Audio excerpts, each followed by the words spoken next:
Greetings, Pokey people. Ichigo 90 here, and I've got something different today.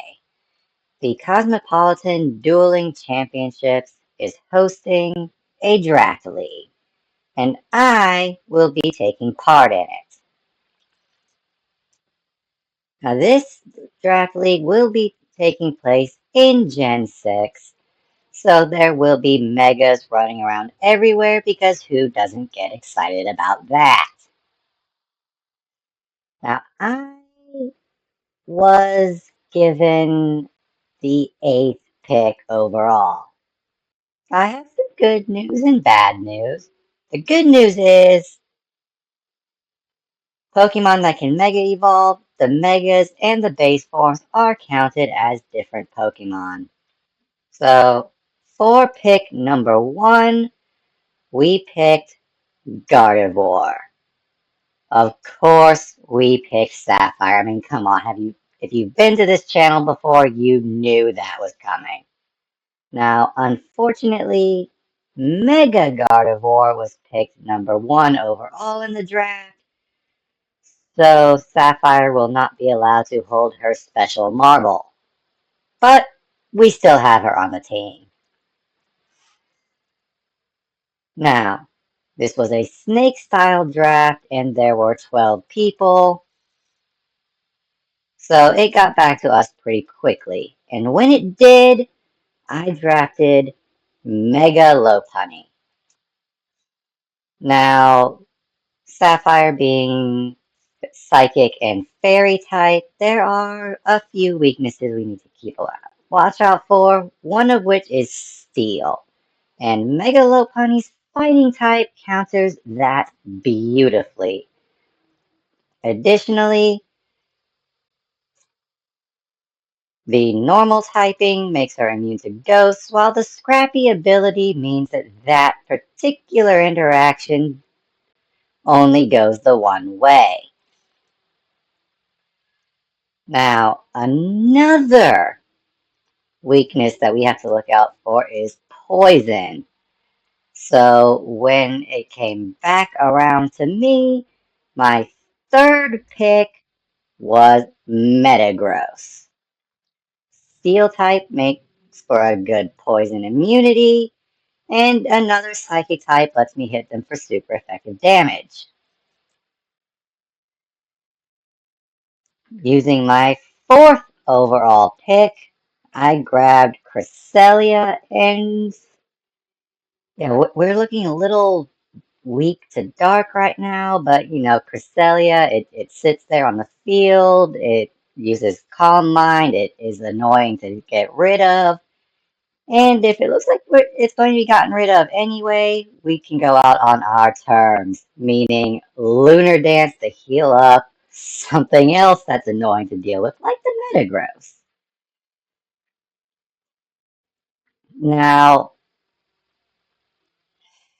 hear me out. These Pokemon were organized into tiers. You could get one S tier, one A tier, a couple of B tiers. We had to go down to C tier at some point, and when we did, we grabbed Clowitzer. It's it's Clowitzer. It has Mega Launcher. It gets Pulse moves. It hopefully does good damage with that. But then I started noticing we don't really have hazard removal, and this format is going to be singles, I'm pretty sure. I should probably clarify that. But that's why we grabbed Aerodactyl. It gets defog, and I didn't, and some other, it gets defog, it can set up its own stealth rocks. I didn't see anything else that looked too exciting.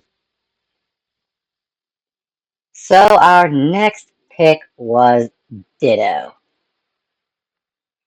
which it's Ditto. Like there's nothing else to say. You give it Imposter, you throw it out, and Oh, what's that? You have a Landorus T? Guess what? So do I.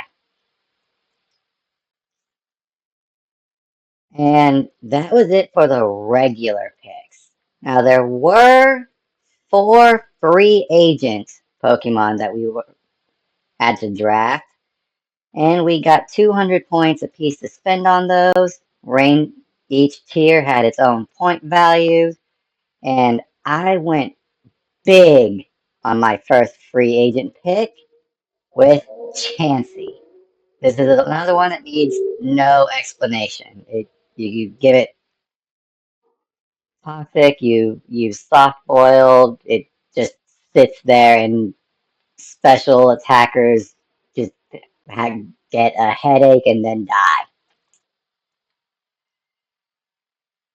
So the next free agent Pokemon I drafted, Ariados.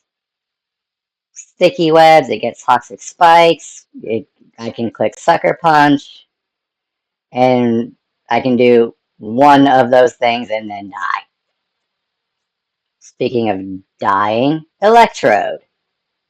I think it gets rapid spin. I mean, it's a ball. It should be able to spin. I'll have to double check.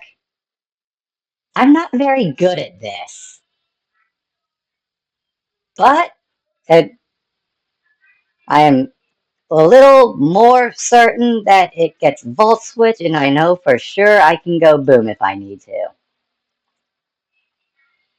And speaking of going boom, that brings me to the last Pokemon that I drafted, Mightyena.